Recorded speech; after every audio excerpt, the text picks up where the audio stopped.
Okay, good afternoon and welcome to this video. I just want to talk a minute about the Safe Text Act, which has suddenly gotten a lot of attention. It was proposed in February. It hasn't been formally introduced or given a bill yet, but the actual text, it was introduced by 3 Democratic senators, including Warner of Virginia and Kolbuchar of Minnesota. It will be called the Safeguarding Against Fraud, Exploitation, Threats, Extremism, and Consumer Harms Act, or the Safe Text Act. And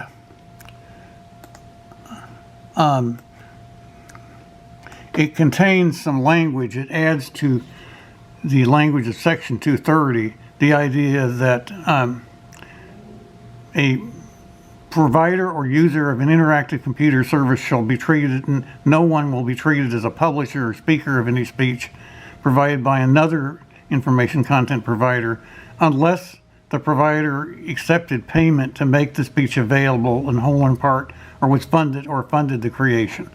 And the part that is causing trouble is the clause, the provider or user has accepted payment to make speech available. Because theoretically, that would mean when you have a website where you pay a company like Godaddy or Bluehost to host your site, they're making your speech available.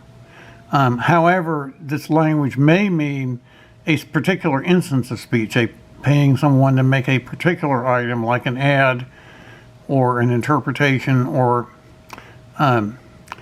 some kind of proposal available, and not just simply all of your speech. That may be what they really mean.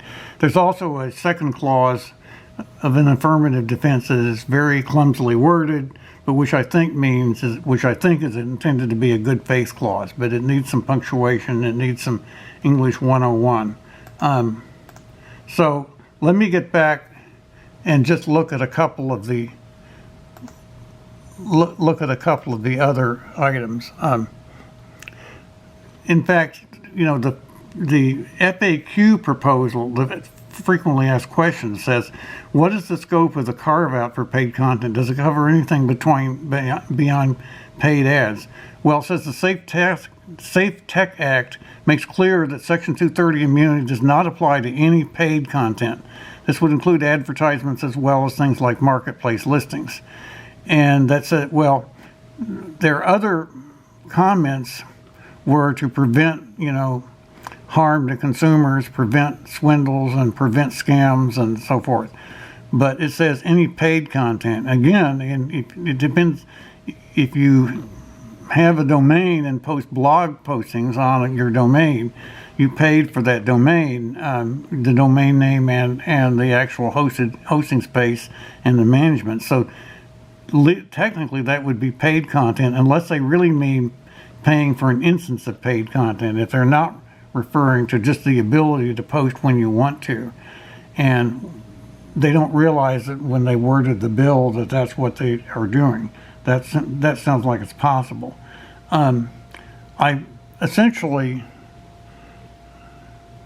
want to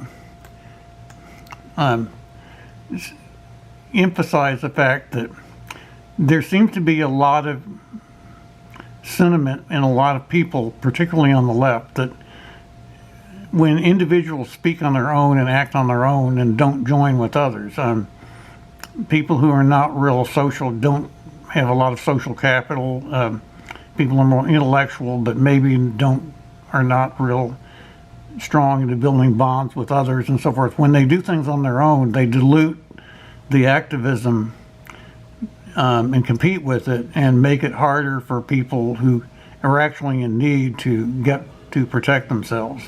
So it may be that what a lot of people want is a world where if you are going to get anywhere in the world, you have to fit into the group and you have to take care of other people in the group who may not be fully intact as you think you are yourself, and you have to recognize your own limitations in fitting in. And that's a very important thing for society to work, regardless of whether you're actually right about the issues or right about your content. And that's how a lot of people seem to feel right now. So what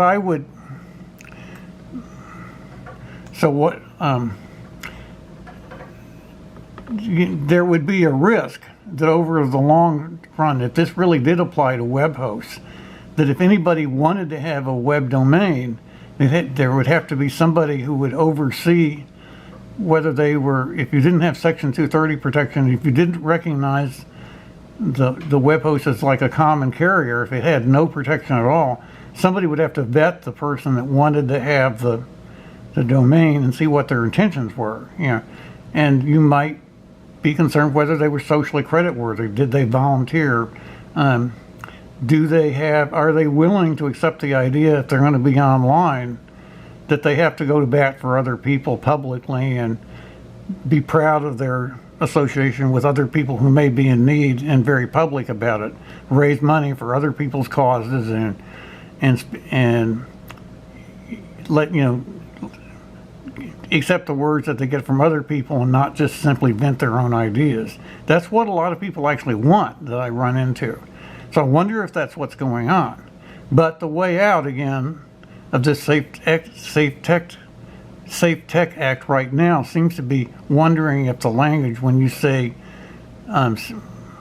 when speech is made available, do they mean the capability to speak, the capability to post a blog posting anytime you want, or do they mean a specific item like an ad or an application of some kind, some particular instance? Maybe that's what they mean, and that's a way out of this problem. So that is the thought I wanted to put on the table right now.